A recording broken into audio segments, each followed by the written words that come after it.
Mahigpit na paalala ho sa mga motorista, maging maingat at disiplinado sa pagmamaneho. Patay ang isang motorcycle rider habang kritikal ang angkas nito matapos sumalpok sa isang bahay sa Southern Leyte na pinaniniwalaang nakainom. Habang nasawi rin ang isa pang rider na walang helmet sa Pangasinan naman dahil naman sa mabilis nitong pagpapatakbo.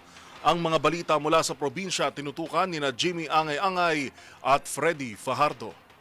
Patay ang isang 20 anyos na lalaki habang sugatan naman ang kanyang angkas matapos masangkot sa isang self-accident na motorsiklo kanina madaling araw sa kabanang National Highway sa Barangay Union Buntok, Southern Leyte. Kinilala ng PNP ang biktima si alias Dodong, residente ng Barangay Lunas, Tomas Opos, Southern Leyte. Sugatan naman ang kanyang angkas na si alias Arang 22 anyos, residente sa Barangay San Miguel, Sanatorang Bayan. Batay sa paunang investigasyon ng Buntok Municipal Police Station, pauwi na ang dalawa mula sa isang whisper disco sa Barangay Talise na mangyari aksidente. Pinaniwalang nakainom ng alak ang driver at angkas. Pagdating sa kurbadang bahagi ng kalsada, nawalan o mano ng kontrol ang driver dahil sa sobrang bilis ng papatakbo ng single motorsiklo. Dahil dito sumalpok ang motorsiklo sa isang bahay bago bumangga sa konkretong bakod. Agad na itinakbo ang dalawa sa Sogo District Hospital, ngunit diniklara na dead on arrival ng attending physician ang driver at ang angkas naman ay critical sa hospital.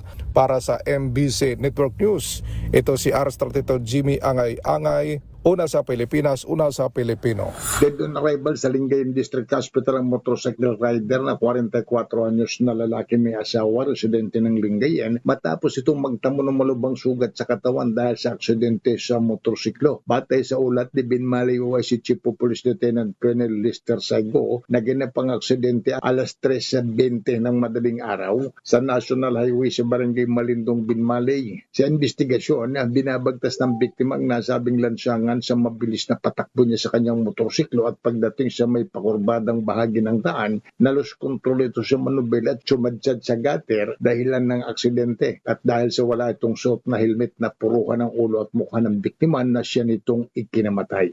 Mula sa Action Radio Pangasinan na para sa MBC TV Network News, ito si Freddy Fajardo, Aristar Tate, una sa Pilipinas, una sa Pilipino.